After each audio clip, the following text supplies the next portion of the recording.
Specialized Enduro S-Works. Parliamone. No, non è che adesso andate nei box degli altri a rubare bici. La bici è mia e ne parlo solo io.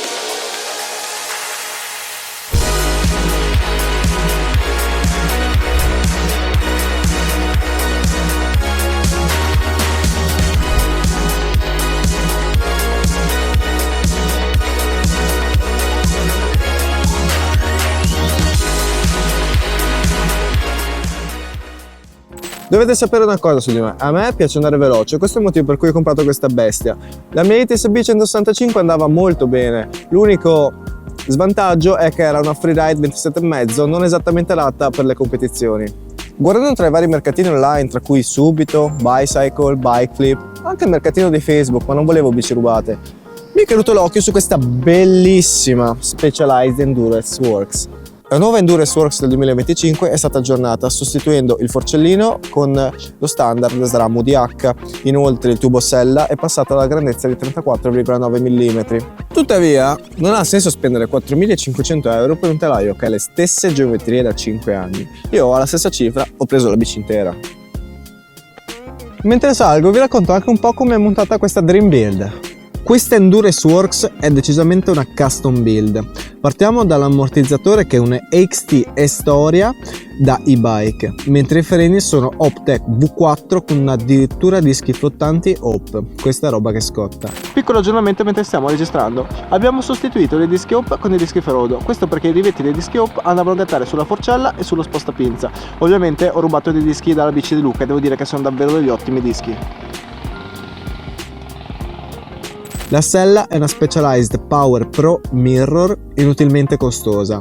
La trasmissione invece è di casa SRAM e si tratta della XX1 Eagle XS, mentre il telescopico è un RockShox Reverba XS da 150 mm di escursione.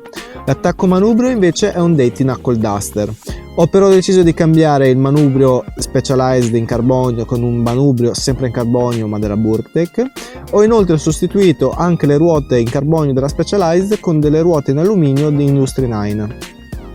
Ovviamente le ruote sono rosse e nere per rappresentare le mie origini.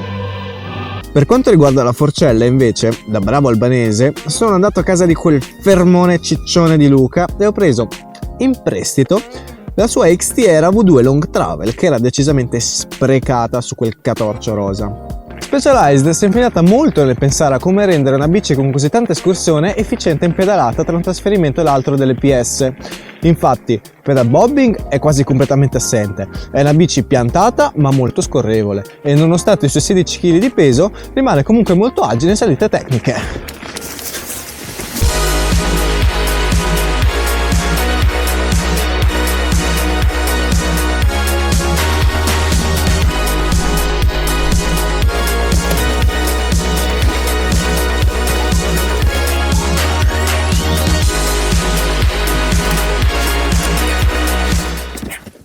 Wow!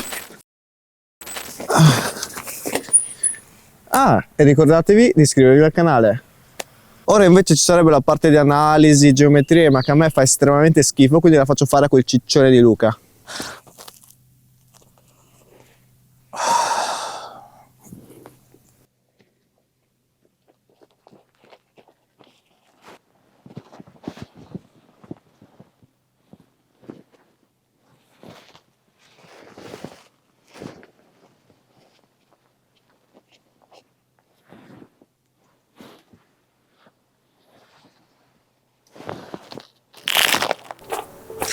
La Specialized Enduro S-Works è una enduro che nasce con 170 mm di escursione sia al posteriore che all'anteriore. In questo caso, grazie alla Era V2 Long Travel, ci sono 180 mm di escursione all'anteriore. Specialized ha adottato la filosofia S-Sizing anche per l'enduro, quindi alcune misure come il chainstay, lo standover e anche in parte il tubo di sterzo sono simili tra le varie taglie. Infatti, se andiamo a vedere, il batticatena misura 442 mm, il BB drop 28 mm e l'altezza di movimento centrale è 347 mm e queste misure sono in comune su tutte le taglie. Gli angoli, anche questi comuni per tutte le taglie, sono 76 gradi per il tubo sella e 63,9 per l'angolo di sterzo. Il piantone di sterzo misura 95 mm per la taglia S2 e arriva a 120 mm per la taglia S5. In questo caso sulla S3 che vedete qua è di 100 mm. Altre misure specifiche per la taglia S3 sono tubosella 420 mm, reach 464 mm e stack 620 mm. L'avancorsa misura 862 mm con un interasse di 1246 mm. Il top tube invece misura 619 mm. La Specialized Endurance Works è un MTB in piena tradizione long, slack and low, infatti non risente minimamente degli anni trascorsi. Il batticatena è abbastanza lungo per la categoria e se andiamo a rapportarlo con il front to center, specie nelle taglie piccole, porta il rider a stare molto centrale nella bicicletta. Allo stesso tempo, lo stack relativamente contenuto restituisce una bicicletta decisamente bassa. La sospensione posteriore è un classico Specialized, infatti è una FSR con Host Link, però rispetto alla precedente Enduro è stato eliminato lo yoke. Andando più nel dettaglio della cinematica della sospensione posteriore, l'anti-rise oscilla intorno al 45% per tutto l'arco dell'escursione, con un grafico che rimane piuttosto lineare. Ciò restituisce una sospensione posteriore che tende a estendersi leggermente in frenata. I valori di antiscuote si comportano in maniera leggermente differente, infatti sebbene per tutto l'arco dell'escursione l'antiscuote sia intorno al 110%, nell'ultima parte supera il 120%. Passando invece alla curva di leveraggio, questa è abbastanza lineare, con un leverage ratio medio di 2,83 e una progressione del 27,7%. Ciò implica che il leveraggio parte da un valore di 3,32 e arriva a un valore di 2,4 a fine escursione. Questo significa che rispetto a altre enduro della stessa categoria potrebbe richiedere una molla leggermente più dura per ottenere lo stesso valore di sag, però allo stesso tempo questo significa che ha un buon supporto iniziale. Passando all'Axial Path, questo è stato pensato per avere non un comportamento circolare ma un comportamento eccentrico. In questa maniera, secondo Specialized, dovrebbe seguire molto meglio il terreno. Per via delle caratteristiche della sospensione, il tiro catena è decisamente alto, infatti ha un guadagno del 6,8% su tutto l'arco dell'escursione, che tradotto in millimetri significa 30,1 mm di guadagno catena dal 0 escursione a 170. Il grande limite della Specialized Endurance Works e della sua sospensione è quindi il pedal kickback. Infatti, in certi contesti in cui bisogna tenere il freno posteriore in mano e ci sono dei forti avvallamenti, come ad esempio un'entrata di curva abbastanza rotta, la sospensione posteriore può essere bloccata dal tiro catena, quindi ci può essere uno stallo della sospensione. Hai finito ora? Sì, Ricky, ho finito, finalmente torno al mio bellissimo panino. Che c'è? A lato pratico questa Endurance Works si comporta praticamente come una mini DH. Nonostante il reach e l'interasse molto abbondanti, serve un po' di tempo per abituarsi ed una delle cose che ho sentito principalmente è il fatto che bisogna andare a caricare molto l'avantreno. La serie sterzo su questo non aiuta, con un distanziale a forma di cono alto 3 cm che non permette la regolazione degli spacer sotto l'attacco manubrio. Una cosa molto fastidiosa è il pedal kickback, che è andato a peggiorare nel momento in cui ho deciso di cambiare cerchi e montare mozzi Hydra. L'unica soluzione in questo caso sarebbe di montare uno O-chain o semplicemente modulare il freno dietro. Anche quando si va a saltare ci si accorge che la Specialized Endurance Works non è per niente agile, quindi se avete un po' di steeze, avete un po' di stile, insomma vi consiglio di stare sull'undersize.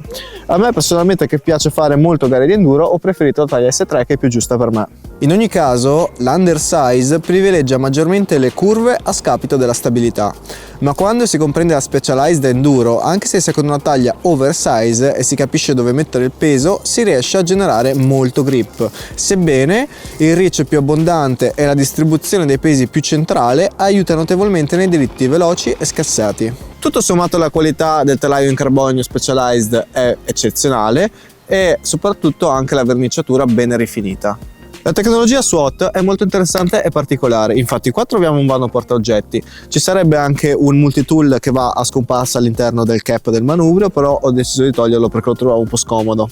Ringraziamo il signore e Specialized per non aver deciso di mettere i cavi integrati all'interno della serie sterzo, che sono veramente scomodi nel momento in cui si va a fare manutenzione. Il flip chip è di un design terribile, il peggiore che abbia mai visto. Infatti, per andare a cambiare l'assetto bisogna smontare completamente l'ammortizzatore e bisogna stare molto attenti perché è diviso in due pezzi.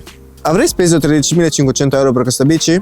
Assolutamente no, però capisco invece chi li ha spesi, perché è un giocattolino molto divertente e che ti permette di andare molto veloce. Quindi perché questa bici? Beh, non risponderò a questa domanda, ma invece vi dirò perché ho deciso di comprarla. Punto 1, il rapporto qualità-prezzo era eccezionale e il montaggio era top di gamma. Punto secondo, Specialized era uno di quei marchi che mi intrippava e che volevo assolutamente provare dopo la mia vecchia bici. E punto terzo, si chiama Enduro, quindi voglio provare se è veramente un Enduro. E con questo il video finisce. Ricordatevi di iscrivervi al canale e di seguirci sui social. Questo sarà il nostro primo video del 2025, un anno ricco di progetti interessanti. A me non resta a questo punto che augurarvi buon anno.